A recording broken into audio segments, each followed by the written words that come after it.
Hello everyone, and welcome back to the channel. Have you ever stopped to think about what truly defines wealth and success in life?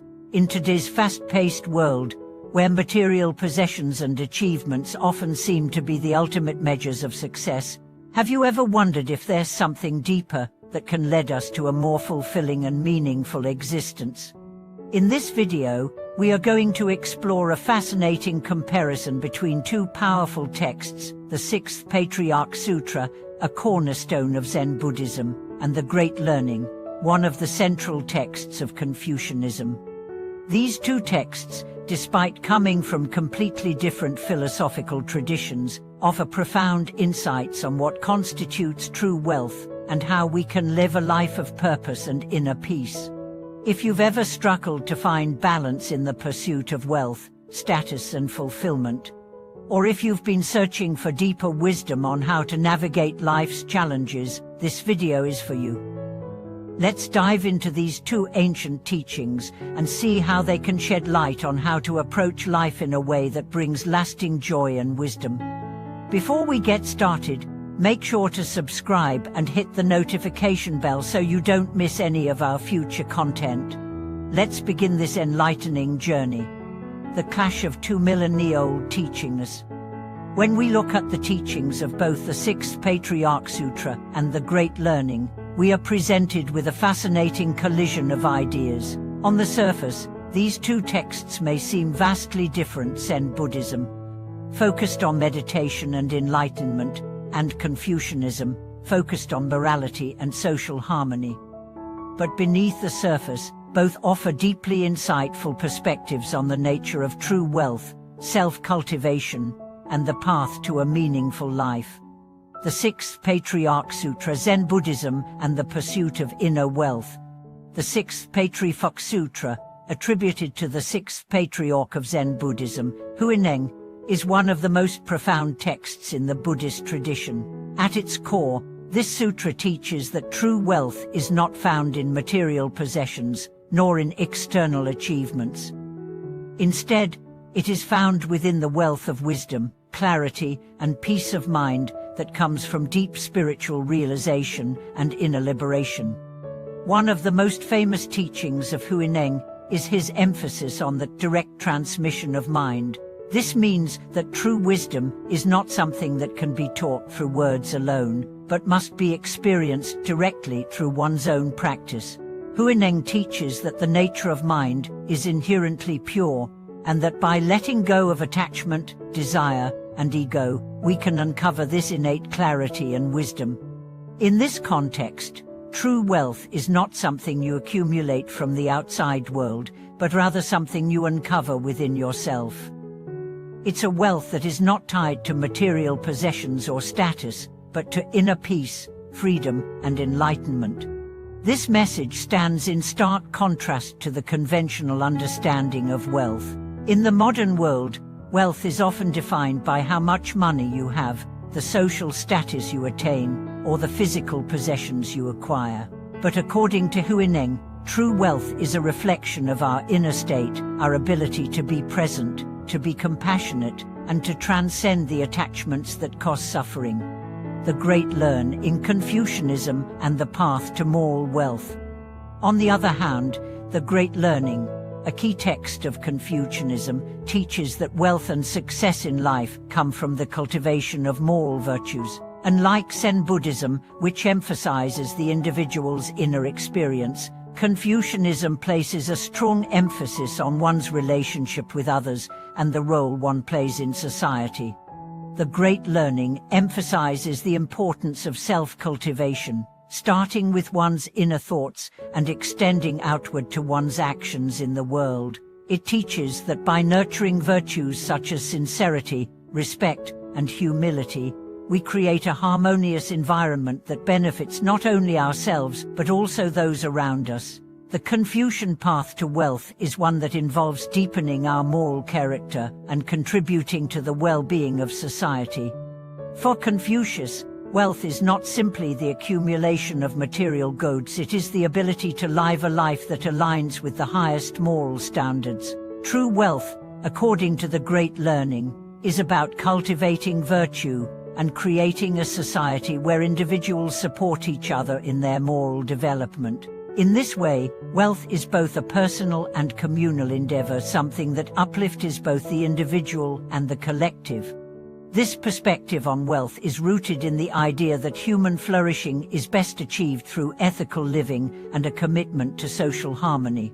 It's a call to move beyond selfish desires and materialism and focus instead on cultivating wisdom and virtue.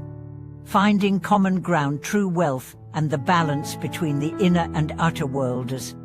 When we examine both the 6th Patriarch Sutra and the Great Learning, we see that while their approaches to wealth and success may differ, they share a common understanding. True wealth is not found in the external world, but within.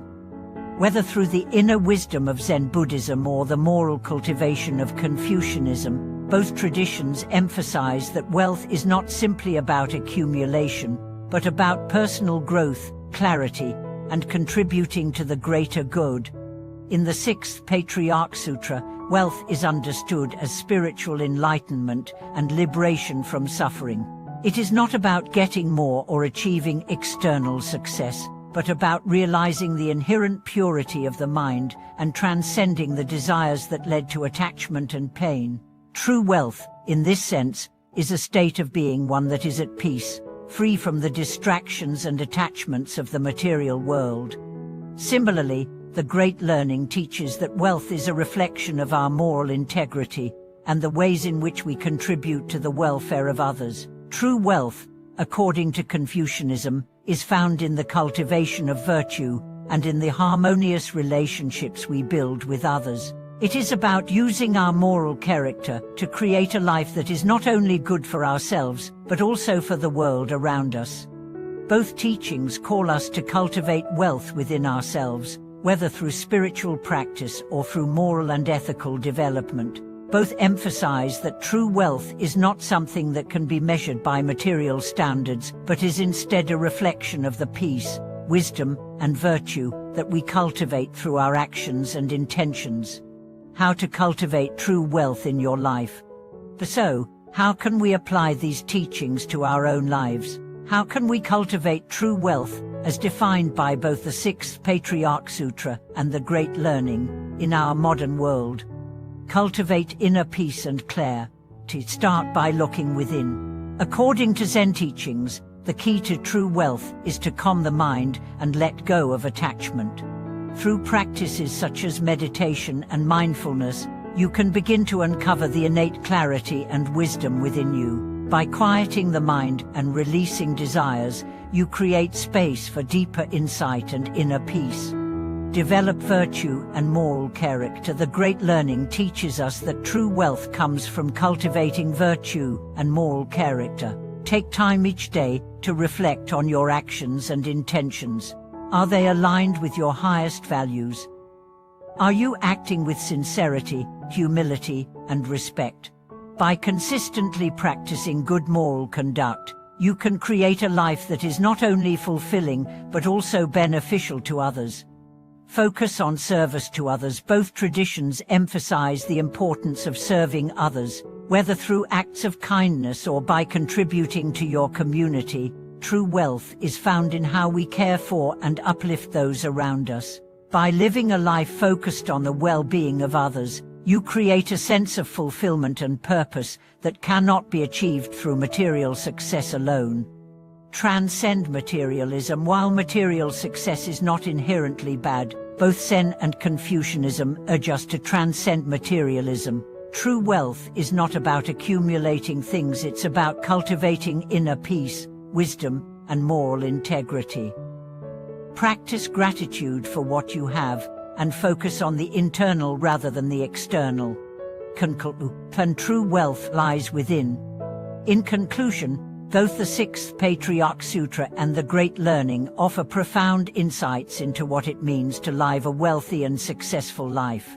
While their paths may differ, one focusing on inner liberation and the other on moral cultivation, both agree that true wealth is not something that can be found externally. It is a reflection of our inner state, our ability to cultivate wisdom, virtue, and compassion. By following these teachings, we can begin to cultivate a life of true wealth, one that is not measured by material success, but by the clarity, peace, and compassion we embody in every moment. Thank you for watching this video. I hope these teachings have inspired you to reflect on your own understanding of wealth and success. If you've enjoyed this content, please make sure to subscribe, like, and share your thoughts in the comments below. Your thoughts are always welcome. Until next time, remember that true wealth is found within. Stay peaceful, and may wisdom guide you in all aspects of your life.